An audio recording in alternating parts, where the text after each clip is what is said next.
अब से थोड़ी देर बाद पश्चिम बंगाल और असम में तीसरे चरण के लिए मतदान शुरू होगा।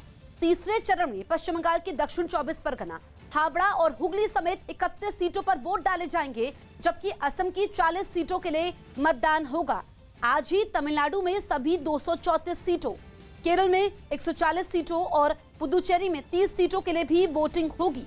लेकिन देश की नजरें टिकी हैं बंगाल पर, क्योंकि वहां पिछले 10 साल से सत्ता में काबिज टीएमसी को इस विधानसभा चुनाव में बीजेपी ने जबरदस्त चुनौती दी है। बीजेपी के दिग्गज नेता तो इन चुनावों में 200 से ज्यादा सीटें जीतने का दावा भी कर रहे हैं। हालांकि टीएमसी ने भी हिम्मत नहीं हारी है और वो सत्ता पर तीसरी बार कब्जे के लिए लड़ाई लड़ रही है। बंगाल में आज तीसरे चरण के लिए वोट डाले जाएंगे। बंगाल में आज जिन 31 सीटों पर वोटिंग होगी वो सभी राज्य के दक्षिणी इलाके की हैं। 2016 में हुए विधानसभा चुनावों में इन 31 में 29 सीटें टीएमसी ने जीती थी और टीएमसी को उस वक्त 50% वोट मिले थे। 2019 के लोकसभा चुनाव में भी टीएमसी ने 29 विधानसभा में बढ़त हासिल की थी, जबकि इस बार टीएमसी को जबरदस्त टक्कर दे रही है बीजेपी। 2016 के विधानसभा चुनावों में 31 में एक भी सीट पर जीत हासिल नहीं कर पाई थी, जबकि लेफ्ट गठबंधन ने 2016 में 2 सीटों पर जीत हासिल की और उसे कुल 37% वोट मिले थे। इन 31 सीटों में हुगली की 8, हावड़ा की 7 और दक्षिण 24 परगना की 16 सीटें शामिल हैं। बड़े चेहरों की बात करें तो पश्चिम बंगाल की तारकेश्वर सीट पर बीजेपी के पूर्व राज्यसभा सांसद स्वपन दास गुप्ता की साख दांव पर है। उनको टीएमसी के रामेंदु सिन्हा राय चुनौती दे रहे हैं, जबकि हुगली जिले की धनियालखाली सीट पर टीएमसी नेता और राज्य सरकार में मंत्री असीम पात्रा मैदान में हैं और उनके सामने बीजेपी की तरफ से तुषार मजूमदार मैदान में हैं। हावड़ा की उलवेड़िया उत्तर सीट पर टीएमसी नेता और सरकार में मंत्री निर्मल मांझी मैदान में हैं और उन्हें सीपीएम के अशोक दुलई चुनौती दे रहे हैं। डायमंड हार्बर सीट की बात करें तो यहां पर सभी की निगाहें टिकी हुई है। इस सीट पर 2011 से दीपक हालदर का कब्जा है, लेकिन इस बार वो टीएमसी छोड़कर बीजेपी के टिकट पर मैदान में हैं और उनके सामने टीएमसी के पन्नालाल हालदार हैं।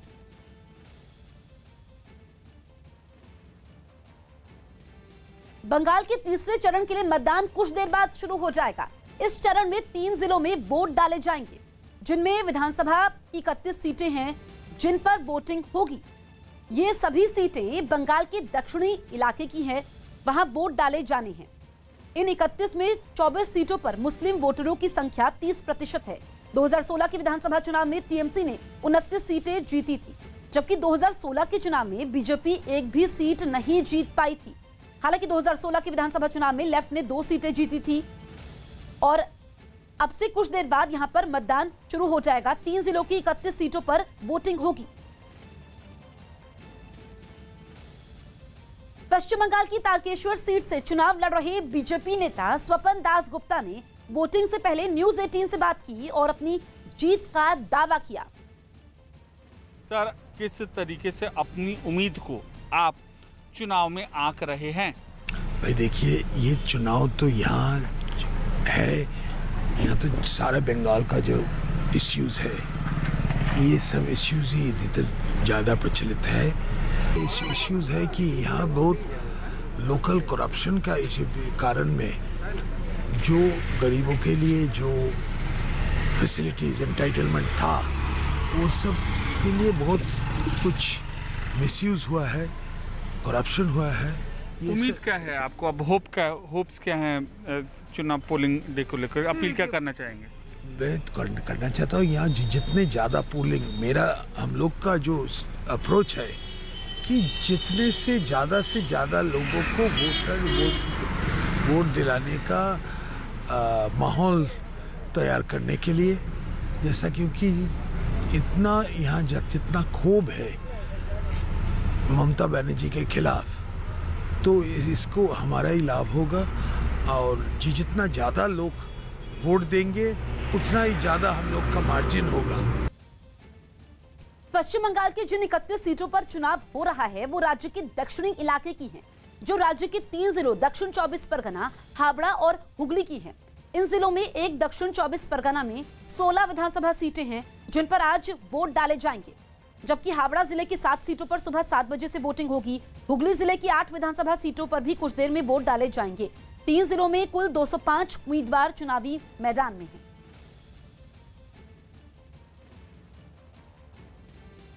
पश्चिम बंगाल की टॉलीगंज सीट पर बीजेपी अध्यक्ष जेपी नड्डा ने रोड शो किया। टॉलीगंज सीट बंगाल की हॉट सीटों में है, जिस पर बीजेपी ने केंद्रीय मंत्री बाबुल सुप्रियो को उम्मीदवार बनाया है, जिनका मुकाबला टीएमसी के अरूप विश्वास से है। जेपी नड्डा के रोड शो में भारी भीड़ देखने को मिली।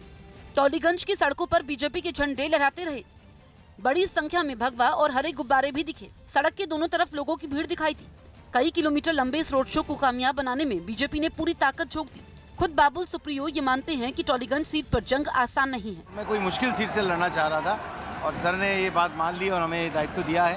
ये जगह हम जीत के ही दिखाएंगे। बंगाल में जो इस तरीके का गुंडों का लालन पालन करने वाला जो आरोप विश्वास है, उनको बिल्कुल टॉलीगंज में भारी भक्तों से हराऊंगा। रोड शो में उमड़ी भीड़ देखकर जेपी नड्डा भी आत्मविश्वास से भरे दिखे। बाबुल सुप्रियो के साथ जेपी नड्डा एक रथ में सवार रहे। उन्होंने दावा किया कि टॉलीगंज में टीएमसी की पकड़ अब इतिहास बन चुका है। It's a matter of past now. Now in present, Bharatiya Janata party has taken over और भारतीय जनता पार्टी को लोगों का भरपूर प्यार मिल रहा है। अरूप विश्वास टीएमसी के बड़े नेता और ममता बनर्जी के करीबी हैं, जो 3 बार विधायक होने के साथ ममता सरकार में मंत्री भी हैं। टॉलीगंज में बंगाली फिल्मों का बड़ा उद्योग है, इसीलिए बाबुल सुप्रियो के जवाब में टीएमसी ने जया बच्चन को प्रचार के लिए बुलाया। टॉलीगंज की अहम सड़कों से शाम के वक्त जया बच्चन का रोड शो निकला। समाजवादी पार्टी की लाल टोपी और चेहरे पर मास्क लगाए जया एक खुली गाड़ी में सवार रही। कई बार वो भीड़ में शामिल लोगों को मास्क पहनने के लिए भी इशारा करती देखी गई।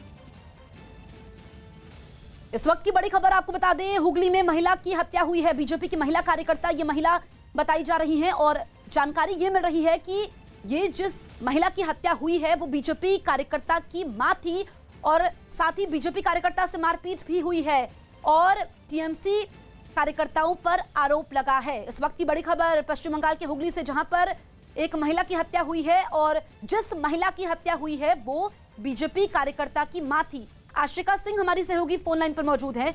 आशिका, और क्या जानकारी मिल रही है?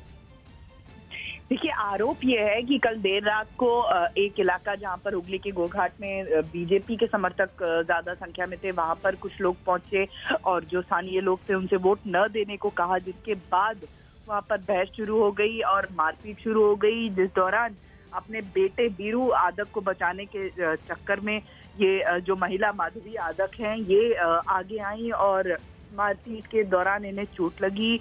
आरोप ये लग रहे हैं कि बंदूक के बट से इनके सर पर हमला किया गया, जिसके बाद वहीं घटनास्थल पर इनकी मौत हो गई। हालांकि अभी पुलिस वहां पर पहुंची है और शव को बरामद किया है और पोस्टमार्टम के बाद ही पुलिस का जो कहना है कि साफ हो पाएगा कि ये हत्या थी या फिर किसी और कारण से ये स्वाभाविक मौत थी। आशिका, कब की ये घटना है? कल देर रात को ये घटना हुई है, जिसके बाद सुबह तड़के पुलिस वहां पर पहुंची है। चलिए, तो आशिका जानकारी दे रही थी और कि जिस महिला की हत्या हुई है वो बीजेपी कार्यकर्ता की मां थी और पोस्टमार्टम रिपोर्ट आने के बाद ही पुलिस मामले की जांच करेगी। बढ़ते हैं आगे। बंगाल में तीसरे चरण की वोटिंग से पहले बीजेपी नेताओं ने ममता बनर्जी पर हमले तेज कर दिए। बीजेपी नेता और केंद्रीय मंत्री प्रहलाद पटेल ने ममता बनर्जी पर पैर टूटने का नाटक करने और झूठ बोलने का आरोप लगाया। टूटने का जो तमाशा उनने किया है वो बेनकाब हो गया। उनने संस्थाओं पर आरोप लगाए, वो झूठे साबित हुए। उनने भारतीय जनता पार्टी पर आरोप लगाए, वो झूठे साबित हुए। दीदी को पहले ही रसगुल्ला वहाँ मिल गया है। वहाँ की उत्तर बंगाल की हवा से ममता जी डरती है, तो उन्हें इस बात का एहसास है कि वो 2 मई और दीदी गई। पश्चिम बंगाल के आसनसोल में मंदिर दर्शन के समय बीजेपी और टीएमसी समर्थक आमने सामने आ गए। ये नौबत तब आई जब बीजेपी उम्मीदवार जितेंद्र तिवारी, जो पहले टीएमसी में ही थे, वो एक मंदिर पहुंचे जहां टीएमसी के समर्थक पहले से ही मौजूद थे, जिसकी वजह से वहां दोनों दलों के समर्थकों के बीच भारी हंगामा शुरू हो गया। हालांकि बीजेपी उम्मीदवार जितेंद्र तिवारी अपने समर्थकों को शांत करवाते दिखे, लेकिन इसके बावजूद उन लोगों का गुस्सा कम नहीं हुआ। इसी हंगामे के बीच बीजेपी नेता ने मंदिर में पूजा की, जिसके बाद वो वहां से बाहर निकले। इस बीच भी टीएमसी के समर्थक नारे लगाते रहे। जितेंद्र तिवारी किसी तरह अपनी गाड़ी में बैठे और वहां से चले गए। बाद में उस मंदिर में टीएमसी उम्मीदवार हरिराम सिंह पहुंचे और उन्होंने भी वहां पूजा की। दिल्ली में बीजेपी के कुछ नेता चुनाव आयोग से मिले और पश्चिम बंगाल की सीएम ममता बनर्जी की शिकायत की। बीजेपी ने ममता बनर्जी पर चुनाव की ड्यूटी में तैनात सुरक्षा बल को धमकाने का आरोप लगाया और उनके खिलाफ कार्रवाई की मांग की। इसके अलावा बीजेपी ने डीएमके नेता एमके स्टालिन के पीएम पर दिए बयान के खिलाफ भी कार्रवाई की मांग की। ने चुनाव आयोग से कहा है कि तत्काल ममता बनर्जी साहिबा के खिलाफ एफआईआर की जानी चाहिए, क्योंकि रिप्रेजेंटेशन ऑफ पीपुल एक्ट का क्लियर कट वायलेशन है और क्रिमिनल वायलेशन है। कार्रवाई की जानी चाहिए और उनकी पार्टी के खिलाफ भी कार्रवाई होनी चाहिए। मतदाताओं को धमका रही हैं, बल्कि जो पैरामिलिट्री फोर्सेज हैं, जो सेंट्रल फोर्सेज हैं, जो कि फ्री एंड फेयर इलेक्शन हो सके इसको सुनिश्चित करने के लिए वहाँ पर हैं, उस पैरामिलिट्री फोर्सेस को भी धमकाने की कोशिश हो रही है।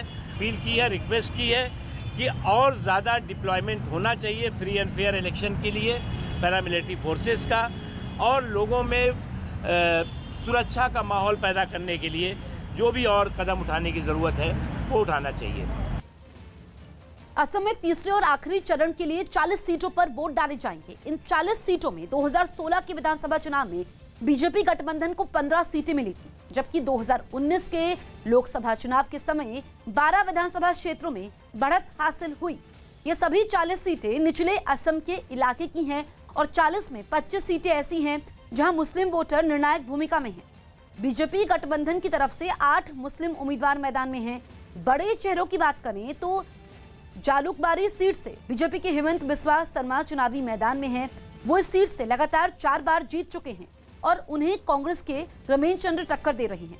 कोकराझार पश्चिम सीट से बीपीएफ के रबिराम नार्जरी चुनावी मैदान में हैं और उनके सामने यूपीपीएल के मनोरंजन ब्रह्मा हैं।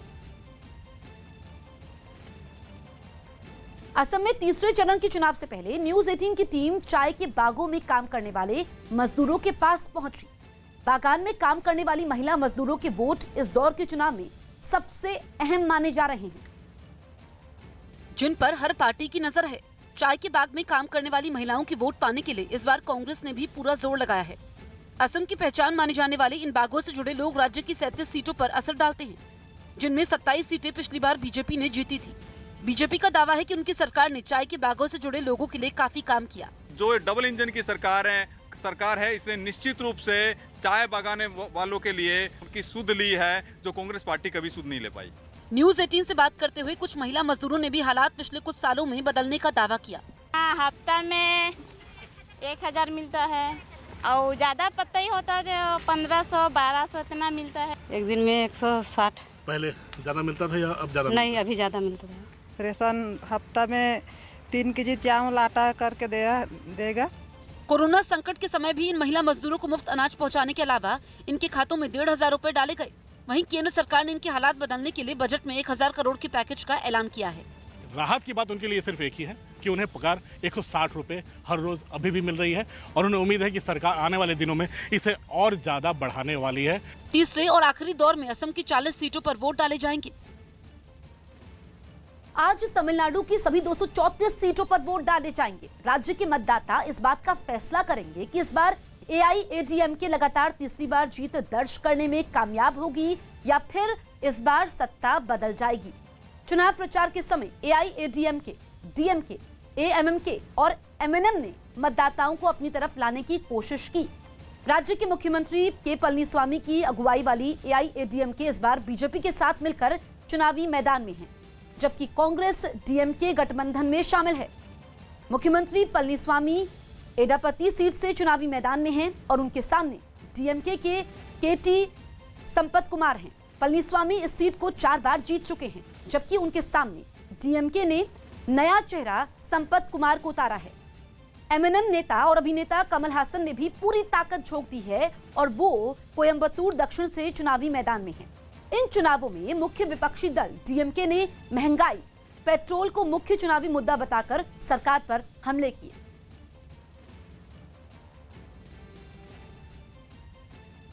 केरल में सभी 140 सीटों पर अब से थोड़ी देर बाद वोटिंग शुरू हो जाएगी। इस बार केरल में बीजेपी ने बड़ा दांव खेलते हुए मेट्रोमैन ई श्रीधरन को अपना चेहरा बनाया, जबकि मुख्यमंत्री पिनराई विजयन के सामने अपनी सत्ता को बचाए रखने की चुनौती है। 2016 में एलडीएफ को 91 सीटों पर जीत मिली थी, लेकिन लोकसभा चुनाव में उसका ग्राफ तेजी से गिरा और वो सिर्फ 16 विधानसभा में बढ़त बना पाई। राज्य की 140 सीटों में 31 ऐसी सीटें हैं जहां पर मुस्लिम मतदाता निर्णायक भूमिका में हैं। बड़े चेहरों की बात करें तो कन्नूर जिले के धर्मडम से खुद मुख्यमंत्री पिनराई विजयन चुनावी मैदान में हैं, जबकि कोट्टम के पुत्तुपल्ली से कांग्रेस के ओमान चांडी मैदान में हैं और उन्हें लेफ्ट के जैक्सी थॉमस टक्कर देंगे। पालाकाड सीट से बीजेपी के ई श्रीधरन चुनावी मैदान में हैं, उन्हें कांग्रेस के शफी परम्बिल चुनौती दे रहे हैं।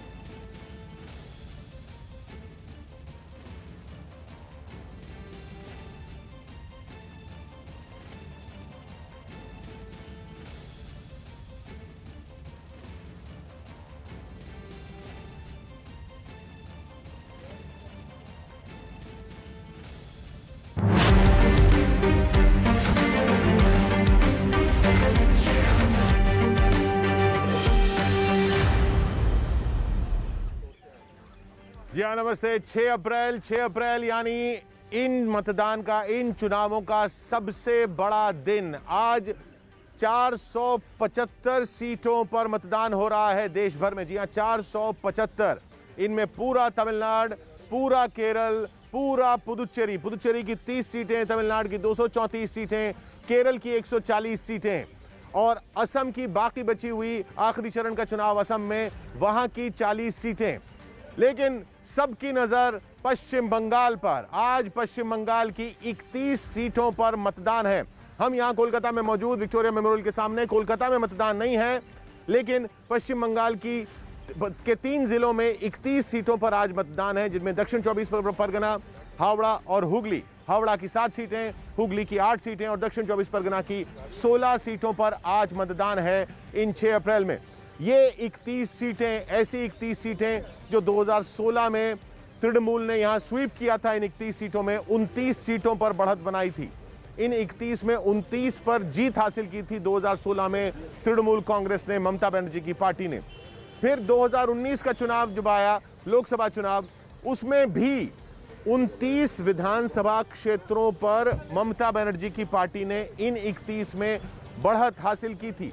तो 29 पिछली बार जीती थी 2016 में, 2019 में 29 में ही बढ़त हासिल की थी।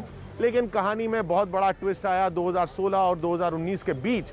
इसीलिए ये बहुत अहम सीटें हैं, बहुत अहम सीटें हैं। अगर ममता बनर्जी को अपनी सरकार बचानी है तो आज की 31 सीटों पे उसी तरह का प्रदर्शन करना होगा जैसा 2016 में किया या जैसा 2019 में भी किया।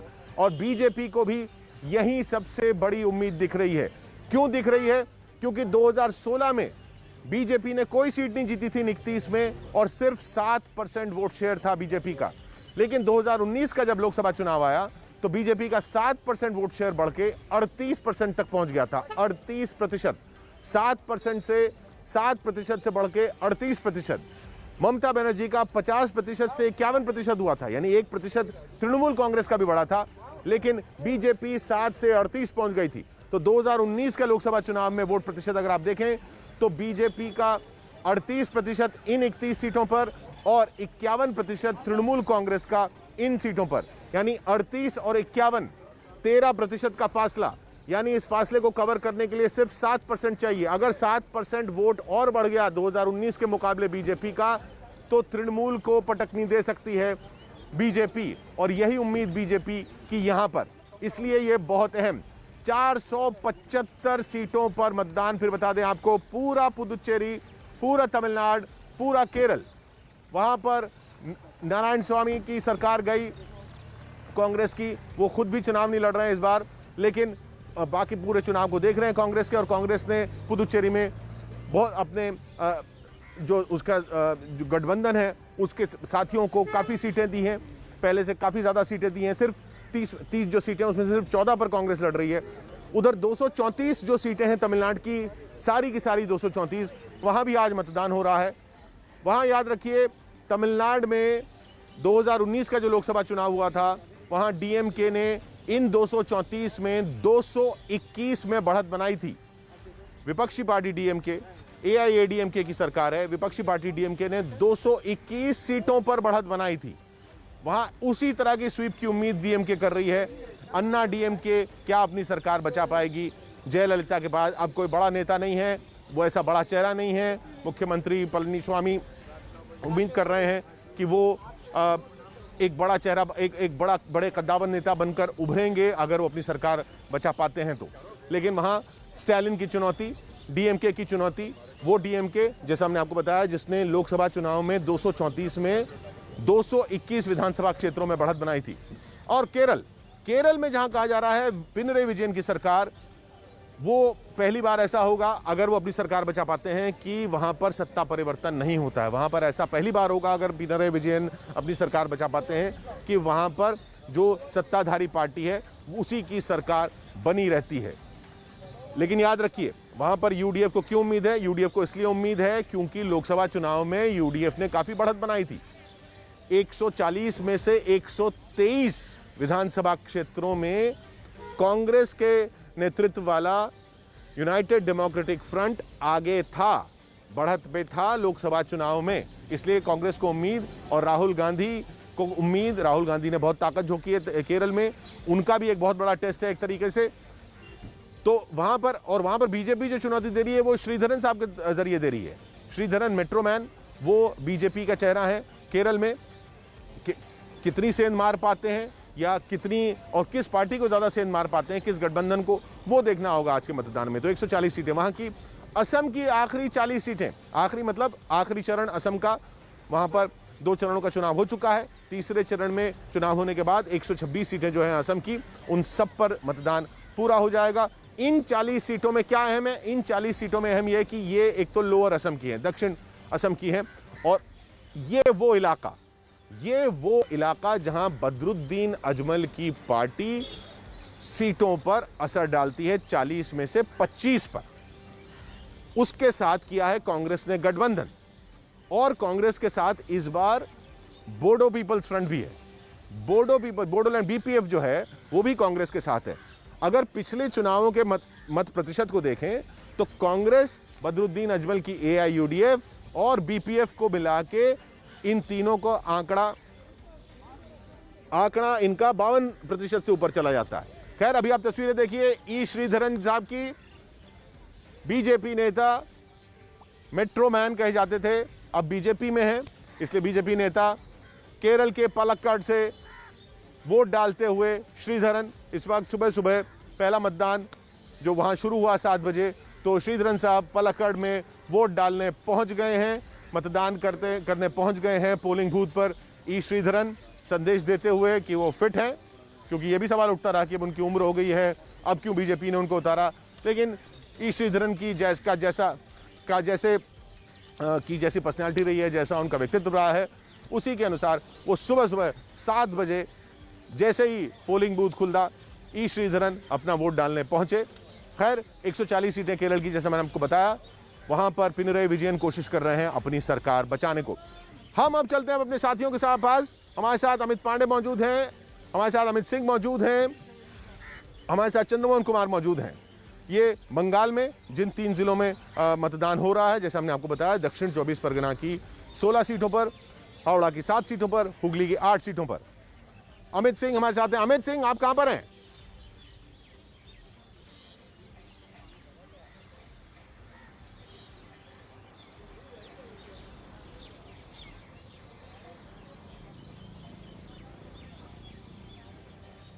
अमित सिंह की आवाज नहीं पहुंच पा रही है। अमित पांडे हमारे साथ हैं। अमित पांडे, आप कहां पर हैं? जी, इस वक्त हम किशोर मौजूद हैं तारकेश्वर इलाके में, और यहाँ पर तारकेश्वर धाम मंदिर है। ये कोई मेला नहीं, मतदाताओं की लाइन है, और इतने ही लोग अंदर भी बूथ में दाखिल हो चुके हैं। और ठीक इसके पीछे किशोर बाबा तारकेश्वर धाम है, यहाँ सबकी हाजिरी लग चुकी है किशोर। यहाँ पर पीएम मोदी से कुछ ही दूर आए थे। थोड़ी दिन पहले वहाँ पर बाबा तारकेश्वर नाथ का जिक्र किया था। ममता बनर्जी की पार्टी के जो कैंडिडेट हैं उन्होंने यहाँ पर आके ममता बनर्जी के कुशल क्षेम की दुआ मांगी थी। तो जो भी आता है बाबा की हाजिरी यहाँ पर लगाता है और ठीक उनके द्वार के सामने भारी भीड़ यहाँ पर मौजूद है। अंदर भी उतने ही लोग चले गए हैं। लग रहा है यहाँ पर फिलहाल लोकतंत्र का मेला है। लोग भारी तादाद में इस जगह पर मतदान स्थल पर मतदान के लिए आए हैं। जी अमित, तो तारकेश्वर वो सीट जहां से स्वपन दास गुप्ता को बीजेपी ने उतारा है। स्वपन दास गुप्ता पत्रकार रहे और स्कॉलर हैं और नॉमिनेटेड राज्यसभा सीट पर थे, फिर वो छोड़कर अब बीजेपी की तरफ से चुनाव लड़ रहे हैं तारकेश्वर सीट से। चंद्रमोहन हमें बुला रहे हैं। चंद्रमोहन, आप कहां पर हैं? बिल्कुल, देखिए श्यामपुर विधानसभा क्षेत्र के बारग्राम इलाके में हम मौजूद हैं और आपको हम सीधी तस्वीर दिखाने की कोशिश करेंगे। अभी सुबह का वक्त है और अभी लोग घर से यहां पर बूथ तक पहुंचना शुरू कर दिए हैं। सबसे बड़ी बात यह है कि यहां से बीजेपी से तनुश्री चक्रवर्ती, जो एक फिल्मी एक्ट्रेस हैं, बंगाल की बड़ी एक्ट्रेस मानी जाती हैं, वो यहाँ से चुनाव लड़ रही हैं। तो वहीं टीएमसी से कालीपदा मंडल, जो 2001 से लगातार विधायक रहे हैं, वो यहाँ से चुनाव लड़ रहे हैं। ऐसे में इस सीट को काफ़ी महत्वपूर्ण माना जाता है। यह हावड़ा जिले में आता है, जहाँ पर जब चुनाव शुरू हुआ था, यहाँ पर जब प्रचार शुरू हुई थी, उसके बाद से यह माना जा रहा था कि हावड़ा का सबसे ऐसा अहम सीट है जो ये श्यामपुर इलाका माना जाता है। और ऐसे में अभी सुबह का वक्त है जब लोग अपने घरों से निकले हैं और बूथ तक पहुंचने लगे हैं। और जैसे जैसे दिन चढ़ेगा माना जा रहा है कि ऐसी ही भीड़ यहाँ पर दिखाई देगी, क्योंकि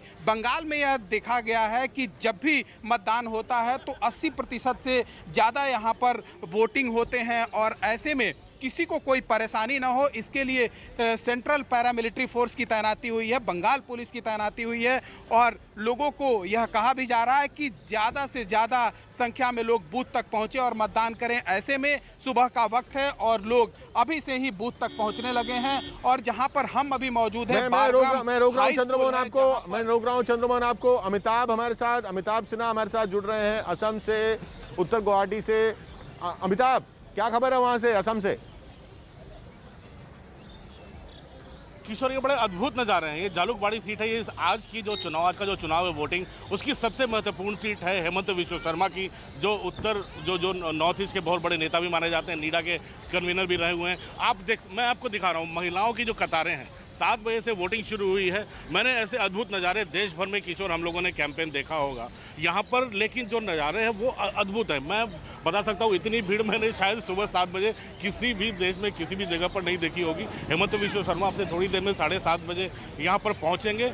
महिलाओं की लाइन हो चाहे युवाओं की लाइन हो, यहाँ पर देखिए, मैं आपसे, आप लोग क्या देख के वोट देता है? वोट दे के, तरक्की देख के, वही देख के दे देना। जो अभी मतलब डेवलपमेंट हो रहा है उसी को देख के वोट देते। तो डेवलपमेंट सब ठीक हो रहा है। हम लोग मैं रोक रहा हूँ। अमिताभ, आता हूँ आपके पास। अमित पांडे हमें बुला रहे हैं तारकेश्वर सीट से। जी अमित, क्या हो रहा है वहाँ पर? जी किशोर, देखिए यहाँ पर मेला लग चुका है और ये मतदाताओं का मेला। उत्साह आप देखिए कि किस तरीके के मतदान स्थल के भीतर जाने को ये आतुर हो रहा है। और इतने ही लोग मतदान स्थल के अंदर दाखिल हो चुके हैं। और ये लंबी कतार देखिए, ये लंबी कतार ये बहुत कम हमने देखने को मिली है। हालांकि सुबह का वक्त है। ठीक आप देखिए 50 मीटर हम पार कर चुके हैं और तब भी यहाँ जो वोटर्स की लाइन है, हुगली में मौजूद अमित पांडे जैसा बता रहे हैं, हुगली में भी भीड़ दिख रही है। उधर अमित सिंह मौजूद है दक्षिण 24 परगना में। अमित, क्या देख रहे हैं आप? देखिए, इस वक्त मैं मौजूद हूँ बरईपुर पश्चिम विधानसभा सीट पर और यहाँ से टीएमसी के दिग्गज नेता और विधानसभा के जो स्पीकर हैं विमान बनर्जी, वो यहाँ पर चुनावी मैदान में है। और मैं बताऊँ, अगर इस इलाके की पूरे मैं बात करूँ बरईपुर की, तो इस पूरे इलाके में क्लीन स्वीप किया था टीएमसी ने, चाहे वो 2016 हो 19 हो, क्लीन स्वीप किया था। लेकिन 2019 लोकसभा चुनाव में वोट परसेंटेज जो है वो काफी ज्यादा बढ़ा था। और यहाँ पर तस्वीरें देखिए किस तरीके से जो तस्वीरें हमने देखा था किशोर, फर्स्ट और सेकेंड फेज में सीनियर सिटीजन्स और वो अपने घरों से बाहर निकल रहे थे और लगातार वोट कर रहे थे। यहाँ पर मौजूद है हमारे साथ। आज आप वोट करने के लिए पहुंच रहे हैं, क्या क्या मन में आपकी बातें होंगी, किन किन बातों को आप ध्यान में रख के वोट करेंगे?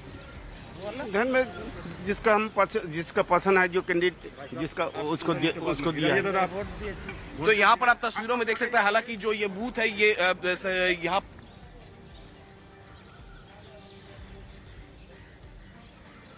तो दक्षिण 24 परगना में मौजूद अमित सिंह, हुगली में मौजूद अमित पांडे, हावड़ा में मौजूद हमारे साथ चंद्रमोहन कुमार। हावड़ा, हुगली, दक्षिण 24 परगना, इन 3 जिलों की सीटों पर आज वोटिंग हो रही है। 31 सीटों पर जो वोटिंग हो रही है पश्चिम बंगाल की, उनमें 16 सीटें दक्षिण 24 परगना की हैं, 8 सीटें हुगली की हैं, 7 सीटें हावड़ा की हैं। यहाँ पर इन 31 सीटों पर वोटिंग हो रही है। बार बार हम आपको बता रहे हैं, इन 31 सीटों में 29 एमएलए पिछली बार ममता बनर्जी की पार्टी के थे। लोकसभा चुनाव में भी इन 31 में 29 पर बढ़त ममता बनर्जी की पार्टी ने बनाई थी। लेकिन अब बीजेपी की चुनौती है, बड़ी चुनौती है।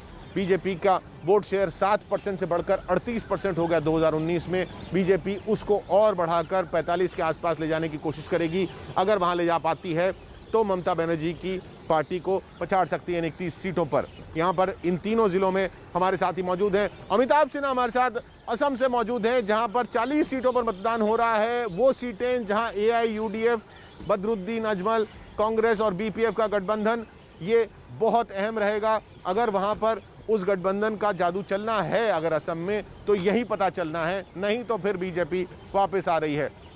वहाँ पर असम में, उत्तर गुवाहाटी में हमारे साथ अमिताभ सिन्हा मौजूद हैं। 475 सीटों पर आज मतदान हो रहा है देश भर में। इन चुनावों का सबसे बड़ा दिन है आज 6 अप्रैल। पुदुचेरी 30 सीटें, तमिलनाडु की सारी 234 सीटें, केरल की सभी 140 सीटें, बंगाल की 31 सीटें और असम की बाकी बची हुई 40 सीटें, कुल 475। सबसे बड़ा दिन आज का मंगलवार 6 अप्रैल इन मतदानों का। बने रहिए आप न्यूज़ 18 इंडिया पर।